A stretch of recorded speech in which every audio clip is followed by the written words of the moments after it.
Hello and welcome to another episode of The Hub on Vital MX, your one-stop shop for motocross news from around the world. This is truly the only place that you can come to catch up on all of the inside information from different corners of the globe.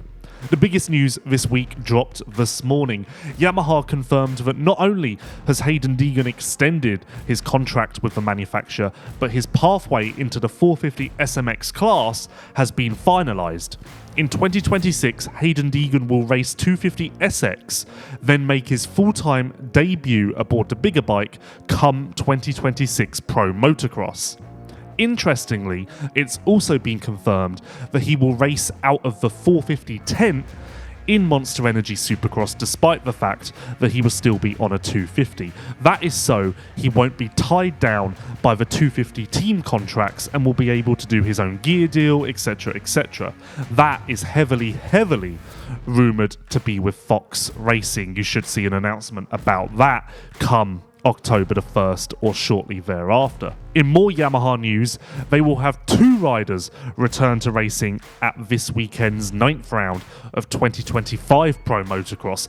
Pierce Brown will return for the first time since he crashed out of the Tampa Supercross back at the start of the year. He, of course, sustained a broken T5 vertebra in that fall and has been recuperating ever since. Perhaps he's not at 100%. You would expect there to be a significant amount of rust in his return, but returning will give him a shot to make the 250 SMX LCQ. Yes, he hasn't actually finished a race this year, so as of now, even making it into the LCQ at the playoffs is quite a tall order.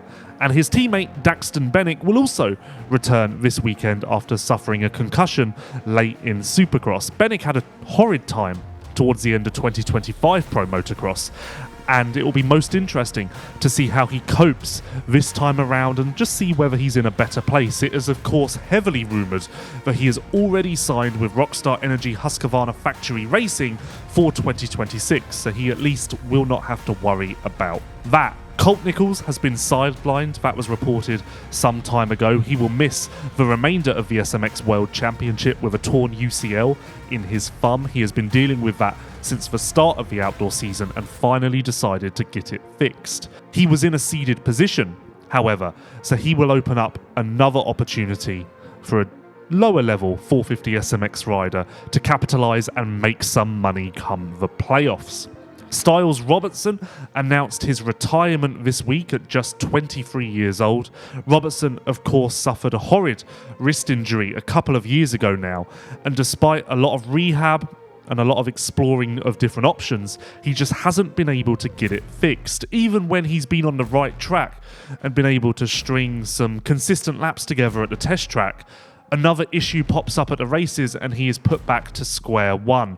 Well, no longer will he try to get back to his best level. He will explore opportunities outside of racing, and he has been helping his Triumph Factory Racing teammates with training and assistance on race day in recent weeks. He actually decided to retire 5 or 6 weeks ago now, but it's finally been made official, although his plans for the future aren't quite locked down, it would seem. Another rider who will be missing over the next couple of weeks is Aaron Plesinger. To a lot of you guys out there and didn't overtrain, what had happened was I got a pretty bad sinus infection and told myself I was going to push through it because I'm not I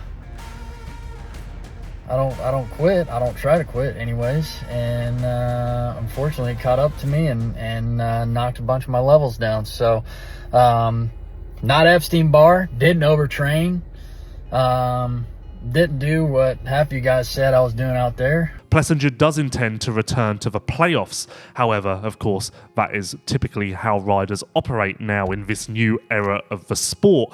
And speaking of the playoffs, Feld Motorsports and the SMX League confirmed that Monster Energy has come on as a title sponsor of the SMX World Championship beginning in 2026. Not only that, but they have also extended their sponsorship of Supercross. Of course, they are the title sponsor until the end of 2030. So significant industry news for our sport.